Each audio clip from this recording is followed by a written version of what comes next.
कल से आप लगातार हाँ। टीवी चैनल्स पर इंटरव्यू दे रहे हैं। मैंने आपके बड़े इंटरव्यूज देखे। आपने सोचा था कि इतनी जल्दी आपके जो भक्त हैं वो तो हैं ही, लेकिन अब देश में जो लोग आपको नहीं जानते वो भी अब आपको जान गए हैं। अचानक से आप पिछले 48-50 घंटे में बड़े मशहूर हो गए हैं। तो वो जो समिति है जो आपके पीछे पड़ी, उसका तो धन्यवाद देना चाहिए आपको। आंधी की भैया, उनको बहुत बहुत धन्यवाद है, क्योंकि हम भी अंधविश्वास के खिलाफ हैं। और देखो, ये आंधी के नाम है, बात में दम और शक्ति होनी चाहिए। अपने मीडिया को मैनेज करके कोई भी नाम फेमस करा सकता है, कर सकता है, पर अगर दम नहीं होगी, ताकत नहीं होगी, सच्चाई नहीं होगी, बोल्ड आउट हो जाएंगे। आज पूरे नेशनल मीडिया एक्सपोज करने आई थी, आपका चैनल भी तो आया था। आपका चैनल ने चूंकि उल्टा दिखाया है, क्योंकि पता नहीं आपके चैनल को क्या हुआ है। जो हमने ललकार कर चुनौती दी थी उसको पता ही नहीं, उसके पास भी नहीं भेजा और आप लोग भी नहीं आए। तो आप लोगों ने तो ये दिखाया कि सफाई देते देते आंखें भरी हैं। अरे सफाई देते हमारी आंखें भरेंगी, हम बब्बर शेर हैं, उनको हमने रुला दिया है झंडा गाड़ करके। तो कल हम फिर कहेंगे कि कल आकर के आंखों खुली आंखों से लोगों को देखना चाहिए। आप बिजी रहते हैं तो आपको नहीं बुलाएंगे। पर मैं देख रहा था आप बड़े क्रोधित थे। मैंने आपके जो वीडियो देखे कल के और आज के, बड़े क्रोधित थे आप, और बड़ा गुस्सा आपको आ रहा था, और आप कह रहे थे कि मैं अपने अच्छा, आप मैं अपने बताइए, आपे में आज नहीं हूं। एक्सपोज जब नेशनल चैनल ने किया, क्या हमने झंडा नहीं गाड़ा?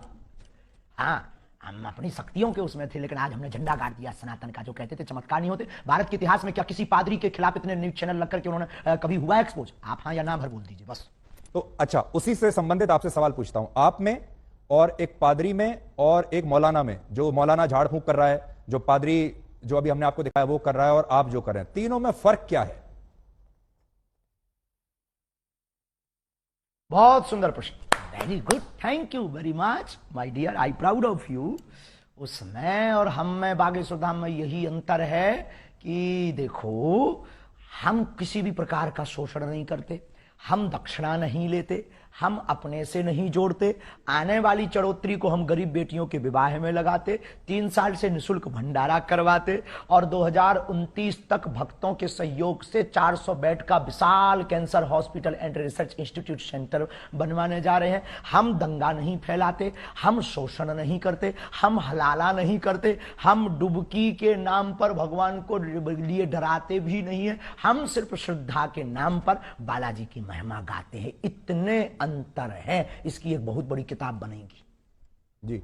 लेकिन वो भी प्रेत ही निकाल रहे हैं लोगों के अंदर से, आप भी प्रेत निकाल रहे हैं लोगों के अंदर से, और लोग जिस तरीके से बिहेव करते हैं वो भी सेम लगता है। हम तो ईश्वर से जोड़ते हैं, हम कोई दावा नहीं करते, हम कैंसर नहीं मिटाते हैं, हम प्रेत नहीं हटाते हैं, हम भूत नहीं हटाते, इष्ट हटा देते हैं, बालाजी हटा देते हैं। I am not miracle man, हम बहुत साधारण और सरल आदमी। अच्छा, आपसे यह जानना चाहते हैं, जब आप अपने दिन की शुरुआत करते हैं, जब आप दरबार लगाते होंगे, हजारों लोग आते हैं, उनमें से आप कुछ लोगों को चुनते हैं, वो लोग आपके पास आते हैं, अपनी समस्या बताते हैं। उन लोगों को आप कैसे चुनते हैं, पहली बात? फिर जब वो लोग आते हैं तो आप उनको कहते हो मुझे पहले से ही पता है कि आपकी समस्या क्या है, कागज पर आपने लिखी होती है। ये सब आप, इसकी तैयारी आप कैसे करते हो? सुबह सुबह आप उठ के हनुमान जी से पहले कह देते हैं कि भाई आज मुझे शक्ति चाहिए? कोई तैयारी नहीं है, कोई प्रोजन नहीं है, नहीं नहीं, ये सब नहीं है। वो तो जाके गद्दी पर आवाहन करते हैं कि जिनकी पर्चा बनना हो आप मन में प्रेरणा दीजिए। तो वो मन में प्रेरणा देते थे कि भाई अमुक व्यक्ति को बुला लीजिए, नीरज को बुला लीजिए, धीरज को बुला लीजिए, विवेक को बुला लीजिए, इनको बुला लीजिए। ऐसी मन में प्रेरणा लगती, वो वहां बैठा होगा, ऐसे कपड़े पहना होगा। अब जैसे आज एक अद्भुत हो गया, अब कोई कहे कि तो माइंड रीडिंग हो सकता है। आज हमने आप में से किसी एक पत्रकार को कहा कि जाओ तुम जिसको उठा कर लाओ, उसी का पर्चा हमने पहले से ही बिफोर टाइम बनाकर रख दिया। अब वहां पूरी विज्ञानता शून्य हो गई वहां दिमाग खराब हो गया सबका जी। और हमने कह दिया कि आप सब पत्रकारों में से 2 पत्रकार, नेशनल चैनल लगे थे, हमने कहा था 2 पत्रकार हमारे सामने भेज दीजिएगा।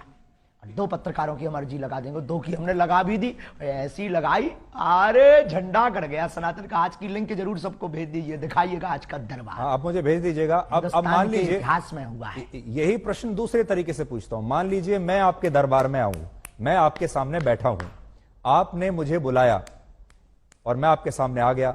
अब आप मेरे जीवन में क्या चल रहा है और क्या होगा आगे, ये कैसे पता लगाते हैं? आभास होता है। देखो, हम कोई अंदाजा तो लगाते नहीं, आभास होता है। हम प्रार्थना करते हैं, पेन कागज कलम लेते हैं, ध्यान में अंदर ही अंदर जाते हैं कि हाँ प्रभु कृपा करो। तो सनातन धर्म के उत्थान के लिए जो उन्होंने हमें चेतना तरंग दे रखी है, वो तरंग हमें प्रेरणा दे देती, हम कलमबद्ध कर देते और कह देते अच्छा प्रभु लाज रखना अपनी भी और हमारी भी, और वो सत्य निकलता है। बस इतना लॉजिक है।